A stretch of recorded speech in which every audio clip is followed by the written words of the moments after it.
Welcome back to another episode of Talk with the Trainer. I'm Caroline Hertel, the race coordinator for Run Albion, and I'm here with Alex Harris, owner and trainer of Smart Strength Conditioning right here in downtown Albion. So maybe you've started incorporating some walking or running into your weekly movement goal. There's a chance that you might be feeling a little stiff, either while you get out and do those first few blocks or first few miles, or when you're done, you're feeling a little stiff after you've put in a lot of hard work. So Alex today is going to share with us some information about the importance of stretching before and after our activities and a few key muscle groups that we should focus on when we're warming up or cooling down from our walk or run. So first, Alex, why is stretching important? Stretching is going to be very important. I use the analogy of our muscles are like rubber bands. It really has a lot of correlation. Our muscles are fibers that contract and lengthen. And so the warmer they are, the more blood flow, the more actual contraction, stronger contraction we can create, which produces more force, which is going to lead to a better performance. And honestly, so if those things are coming in cold, you would know a rubber band is not going to be as elastic and it's more likely to snap. And so the more we can do a proper warm up and get that thing kind of stretched out and pliable, the less likely it's going to be to snap or strain or sprain and cause any type of damage like that. Yeah, a strained muscle or a torn muscle will sideline you much longer than it will take you to stretch properly before and after your activity. Yep, nothing kills progress like an injury. Right. And so take the time. I know sometimes a warm-up can be mundane mentally, but it is very important.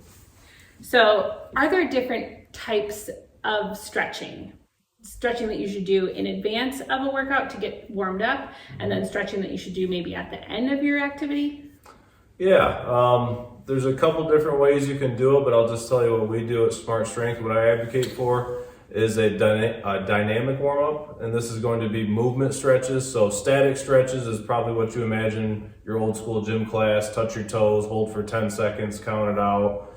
Dynamic warm-up is much more movement-based, so we're still doing the same things, trying to stretch those rubber bands out, but we do those through things like high knees, opposite toe touches, some type of marching drill, skips, things like that. So it's a little bit more mentally engaging, but the premise is still the same. We're trying to get those muscles warmed up.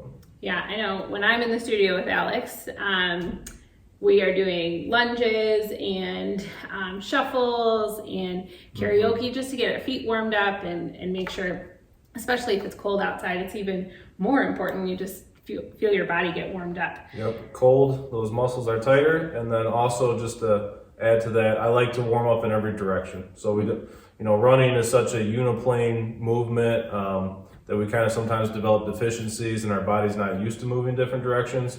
Warm up is a great time to do something lateral, to do some back pedal, do some karaoke, do some things that your body's kind of not used to. So take that time and expand your kind of proficiency.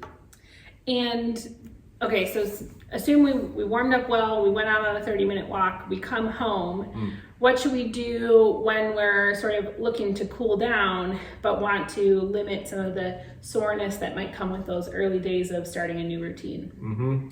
Cool down stretching is going to be just as important as a warm-up stretch.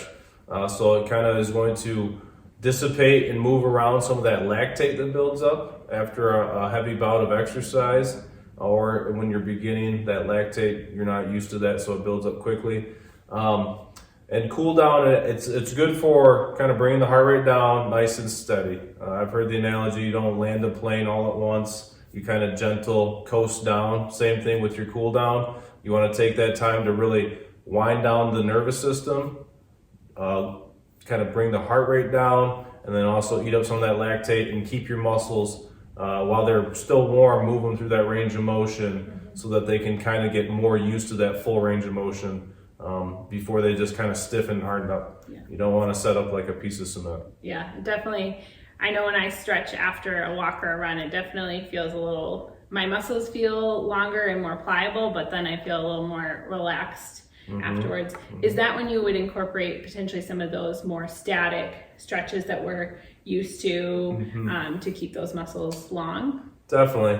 This would be more of throw out a mat, do some kind of yoga poses, even hold things for 30, 40 seconds and really incorporate some deep breathing. Our nervous system gets wound up when we're active, when we're in a bout of exercise. Use this time to lower that autonomic nervous system input, and then take your time, really incorporate deep breathing and fully stretch that range of motion. And you'll see that carry over as you progress. All of a sudden you'll be able to get deeper in your toe touches. You'll be able to hold it longer. Your hamstrings won't be as clenched up. So use that time to really emphasize gaining range of motion. So you've mentioned use the time, and I think some people will probably ask, well, what is the appropriate amount of time? Should I spend 5 minutes stretching? Do I spend 30 minutes stretching? That, depending on what you're doing, it might range, but is there a good number that we should be aiming for?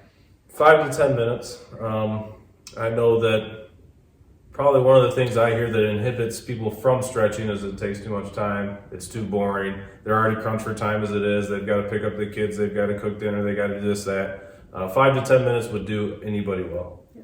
Anything more than that's a luxury. So. And do you have, say somebody's going to spend 5 minutes stretching before they go out on a walk or run, or before the Run Albion race, what 4 to 5 stretches would you recommend that they put in their routine? So I would primarily focus on lower body. You could do some arm circles because your arms are obviously going to be in motion as you run. But I would look for a hamstring stretch, which could be a standing toe touch. You want some demonstrations? Sure. So, standing toe touch, what we're looking for here. Feet together, just going down, keep knees locked as deep as you can. Hold, try and count 15, 20 seconds. I would like to do a hip flexor stretch, so I would drop one knee down and then kind of lean into, keeping the knee down on the ground and lean into that down knee and try and open up kind of across the groin area. 30 seconds each side. What else could we do? A walking lunge. So kind of lunging out again. That's going to really stretch your quad out. And then the calf stretch. And so you'd find, the wall or something steady. You'd create a lunge stance and you'd press into it. Make sure you're keeping your back heel down to the ground. The wider the stance, the more you're going to stretch that calf out. Thanks, Alex. I know I always have to stretch my calves longer than I think I do. Like, that's the one muscle that really gets me early on in my walks or my runs. So you heard him, 5 to 10 minutes, nothing too crazy. And we appreciate your time today, Alex. Thanks for joining us for another episode of Talk with the Trainer. Hopefully we'll see you out at the Run Albion series in April, and we'll talk to you soon.